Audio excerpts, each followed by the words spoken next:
जैसा कि मैंने आपसे प्रॉमिस किया था कि इस पर्टिकुलर कोर्स में हम लोग एथिक्स के एक एक प्रीवियस ईयर क्वेश्चन को डिस्कस करेंगे। अब देखिए, सिंस हमारा पहला टॉपिक ख़त्म हो चुका है, तो आज हम लोग स्टार्ट करेंगे एथिक्स के प्रीवियस ईयर क्वेश्चन जो पहले टॉपिक में से आए हैं उन सबको डिस्कस करना। राइट, तो मैंने जो PDF है वो अपलोड कर दिया and let us start of with discussing this question. Right, कैसे करेंगे इसको कि हर एक क्वेश्चन को हम पहले पढ़ेंगे, देन मैं आपसे रिक्वेस्ट करता हूँ कि आप 1 मिनट का थोड़ा सा आप इसकी बॉडी फॉर्मेट को बनाओ, एक इंट्रो बॉडी कंक्लूजन को बनाओ, एंड देन उसके बाद क्या है, मैं आपको इसके की पॉइंट्स बताऊंगा, एक स्ट्रक्चर बताऊंगा, डिस्कस करूंगा मॉडल आंसर, एंड देन उसके बाद आप उसको घर जाके दोबारा लिखो। राइट, तो देखो ऐसा नहीं है कि सीधे PDF प्रोवाइड कर दी तो फिर तो वही बात हो गई, ठीक है कि भाई PDF चल रही है, PDF खेल लें। ठीक है, चलिए तो स्टार्ट करते हैं। What do you understand about values and ethics? Right, in what way is it important to be ethical along with being professionally competent? Right, तो बेसिकली आपसे पूछा जा रहा है, 2 पार्ट है इस क्वेश्चन के। द फर्स्ट पार्ट इज कि भाई what do you mean by values as well as what do you mean by ethics. Right, simply आपको ये बताना है, ठीक है, this is the part 1। Then second, आपको ये बताना है कि why ethics is necessary and along with that, मतलब प्रोफेशनली कॉम्पिटेंसी के साथ, स्किल्स के साथ एथिक्स की या वैल्यूज़ की क्यों आवश्यकता है। This is what the question is asking. तो सिंपली हम इंट्रोड्यूस क्या कैसे करेंगे, जैसा कि मैंने आपको बताया कि गेस द थीम। तो थीम क्या है? Theme is basically on values and ethics, and clear cut आपसे पूछ रहा है व्हाट डू यू अंडरस्टैंड। तो सिंपली आप क्या करो, जस्ट डिफाइन देम कि भाई values refer to the core beliefs and principles that guide N individuals behaviour and help them in ABCD। ABCD हमने क्लास में डिस्कस किया, action, behaviour, choice and decision, ये हमने डिस्कस कर लिया था। Yes, they represent what is important to a person and that shapes their attitudes and action. ठीक है, so values refer to the core beliefs, what is importance in life, they help in choices वगैरह आपने लिख दिया। Example दे दिया, honesty, integrity, respect वगैरह, ये हो गया। सेम वे आप देखो, एथिक्स हमने क्लास में डिफाइन किया था, सेल्फ इम्पोज स्टैंडर्ड जो सोसाइटी अपने पे इम्पोज करती है। Right, and again they help in the ABCD। ठीक है, ये हमने डिस्कस किया था, तो ये आप वहाँ पे लिख लोगे। अब बात करते हैं the second question which is very most important, कि वाई इज इट कि भाई हमें एथिकल होना ज़रूरी है अलॉन्ग विथ प्रोफेशनल कॉम्पिटेंस, क्यों, ये आपको बताना है। राइट, तो अब यहाँ पे बताओगे, this is the connector line जो हम जोड़ेंगे, that being ethical is crucial in addition to professional competency for several key reasons. And what are those several key reasons, वही हम यहाँ पे एक एक करके डिस्कस करेंगे।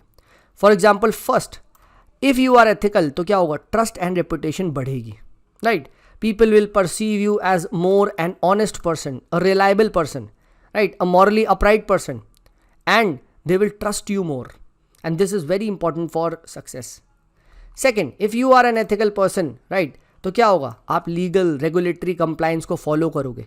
Right, you and your company will avoid any kind of illegal activities, जिसकी वजह से क्या होगा, ये फाइनेंशियल फ्रॉड्स लाइक सत्यम स्कैम, हर्षद मेहता स्कैम, और आपके ये जितने भी आपके जो येस बैंक में घोटाले वगैरह हुए थे, ये नहीं होंगे।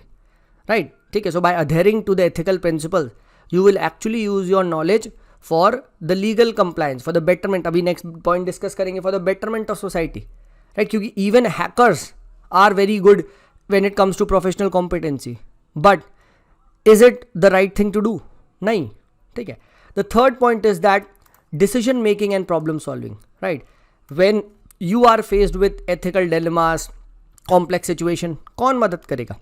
Ethics, morals, values, right? So you will evaluate the ethical dimensions of all the options and then take a call, right? ठीक है, आप ऐसे करोगे।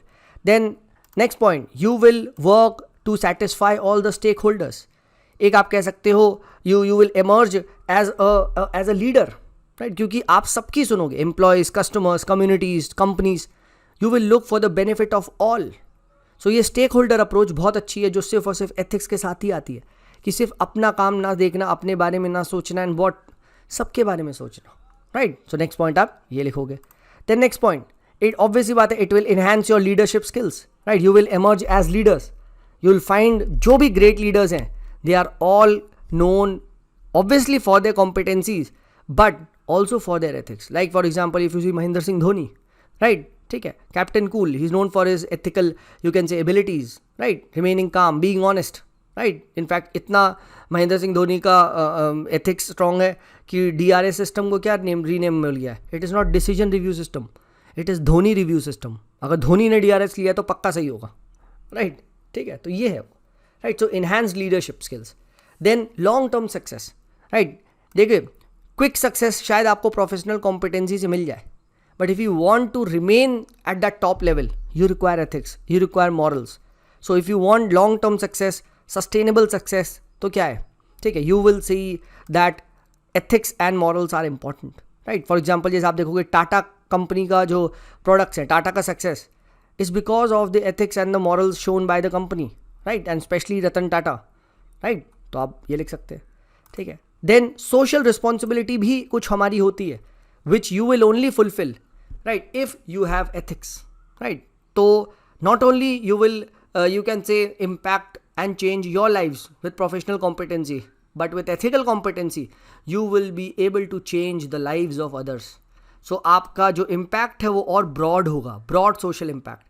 For example CSR जो कंपनीज वगैरह करती हैं वो क्या है, क्यों है, ठीक है। टाटा नगर में जो आपके ये टाटा ने जो आपका इतना सारा सिविक एमिनिटीज़ वगैरह करी है, राइट, तो ये, ठीक है। Similarly you will find personal fulfilment, ठीक है, वेरी वेरी इंपॉर्टेंट, ठीक है, कि सिर्फ लाइफ में कहते हैं ना यार पैसा भी आ रहा है बट एक सेटिस्फैक्शन नहीं मिल रहा। वो क्यों नहीं मिल रहा भाई, क्योंकि you are viewing it in a very narrow sense. अगर आप उसको एक ब्रॉड सेंस में व्यू करोगे, ठीक है, because of your ethics and morals, तो आपको एक पर्सनल फुलफिलमेंट मिलेगा, ठीक है। So by being ethical one aligns its action with its values and that helps to remain him calm composed, ठीक है, और एक पर्सनल सेटिस्फैक्शन मिलता अपनी जॉब से, ठीक है। This is what ethics gives you. तो सिर्फ स्किल्स इंपॉर्टेंट नहीं है but professional competency and skills के साथ एथिक्स भी ज़रूरी है, और वो सभी रीज़न को हमने डिस्कस कर लिया, ठीक है। Now how will you conclude? Now in conclusion always take a balance stand. Balance stand मतलब कि भाई ज़्यादा ना एथिक्स की तरफ जाओ, ना ज़्यादा आप कह सकते हो बिल्कुल ही कॉम्पिटेंसी की तरफ चले जाओ, ठीक है। You have to appear both, मतलब एक टाइप का। तो क्या करो कि sir by combining professional competency with ethical conduct, individual can create a holistic approach to work, right? एक holistic approach आ सकती है, and this will help not only you can say grow for themselves and for their companies, but it will help for the well-being of the entire society as a whole. खत्म। तो अपना तो फायदा करेगा individual, ठीक है, company का भी फायदा करेगा, but if you have ethics then company के साथ सोसाइटी का भी एंड पूरे के पूरे आप कह सकते हो एक सोशल डेवलपमेंट होगा, right. So not only for individual and the business development but also for the social development. तो इस तरीके से हमने ये जो क्वेश्चन है उसको कॉम्प्रिहेंसिवली यहाँ पे डिस्कस कर लिया, ठीक है। Don't worry, the model answer would be given to you in the PDF, ठीक है, तो टेंशन ना ले। बट आई होप आपको समझ में आया होगा कि कैसे हमने इसको यहाँ पे ब्रेक किया। एक पार्ट ये था जो हमने यहाँ आंसर किया, एग्जाम्पल दिया, ठीक है। नेक्स्ट पार्ट आपका जो मेन चीज़ था उसको एड्रेस किया, एंड देन फाइनली हमने एक बैलेंस कंक्लूजन के साथ एंड किया। आई होप आपको ये समझ में आया होगा। चलिए अब मूव करते हैं अपने अगले क्वेश्चन की ओर।